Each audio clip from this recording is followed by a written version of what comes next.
اللہم صلی وسلم علی نبینا محمد۔ سامعین اکرام، اگر آپ چاہتے ہیں کہ آپ گھر بیٹھے قرآن مجید کو صحیح تجوید اور تلفظ کے ساتھ پڑھنا سیکھ سکیں تو ہمارے چینل کو سبسکرائب کریں اور بیل آئیکن کو دبائیں تاکہ آپ کو ہر نیو آنے والی ویڈیو سب سے پہلے مل سکے۔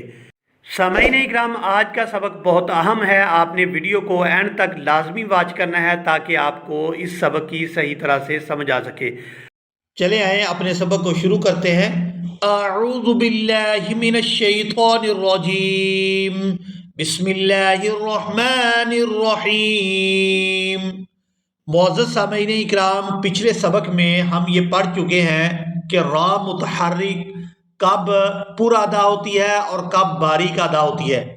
آج کے سبق میں ہم یہ سیکھیں گے کہ را ساکن یعنی را کے اوپر جزم ہو تو وہ باریک ادا ہوگی یا پھر پورا ادا ہوگی۔ تو یہاں پر آپ سکرین پر آیت دیکھ رہے ہیں وَتَرْحَمْنِي، یہاں پر را باریک ادا ہوگی یا پھر پورا ادا ہوگی، اس بات کو آج ہم سیکھیں گے۔ را ساکن کے قواعد۔ را ساکن ہو اور اس سے پہلے زبر یا پیش ہو تو وہ را موٹی ادا ہوتی ہے۔ آپ نے اس کا یہ پہلا قاعدہ سیکھ لینا ہے۔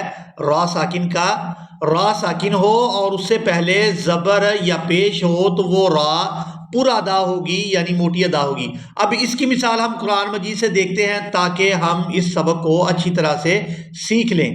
یہاں آپ لوگ آیت دیکھ رہے ہیں وَتَرْحَمْنِي، یہاں را ساکن ہے اور اس سے پہلے زبر ہے، را کے اوپر جزم ہے یعنی را ساکن ہے اور اس سے پہلے زبر ہے، تو یہاں را جو ہے وہ پورا ادا ہوگی، موٹی ادا ہوگی، اور اس کو پڑھیں گے وَتَرْحَمْنِي وَتَرْحَمْنِي۔ را سے پہلے زبر ہو تو را کو پورا ادا کیا جاتا ہے۔ اب اس کی دوسری مثال دیکھتے ہیں۔ یہاں آپ لوگ سکرین پر آیت دیکھ رہے ہیں وَقَالَ ارْكَبُوا، یہاں بھی را ساکن ہے اور اس سے پہلے زبر ہے، را ساکن ہے اور اس سے پہلے جو لام ہے اس کے اوپر زبر ہے، تو یہاں جو را ہے یہ پورا ادا ہوگی، موٹی ادا ہوگی، اور اس کو اس طرح سے تلاوت کریں گے وَقَالَ را کو پورا ادا کیا جا رہا ہے وَقَالَ ارْكَبُوا۔ اب ہم را ساکن اور اس سے پہلے پیش، اس کی مثال دیکھتے ہیں وَمُرْسَاهَا، یہاں پر را ساکن ہے اور اس سے پہلے پیش ہے، تو یہاں پر بھی را جو ہے پورا ادا ہوگی، موٹی ادا ہوگی، اور اس کو پڑھیں گے وَمُرْسَاهَا وَمُرْسَاهَا۔ اب ہم را ساکن کے دوسرے قاعدے کو سیکھتے ہیں۔ را ساکن ہو اور اس سے پہلے زیر ہو تو اس را کو باریک ادا کیا جاتا ہے۔ اب اس کی مثال بھی ہم قرآن مجید سے دیکھتے ہیں تاکہ یہ سبق بھی ہم پر واضح ہو جائے۔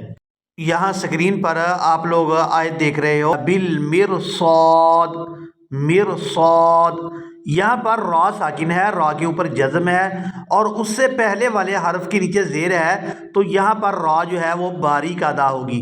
یہاں پر ہم اس کو بالمرصاد اس طرح سے ادا نہیں کریں گے، بلکہ یہاں پر را کو باریک ادا کریں گے کیونکہ را ساکن ہے اور اس سے پہلے زیر ہے، اور اس کو اس طرح سے ادا کیا جائے گا بالمرصاد۔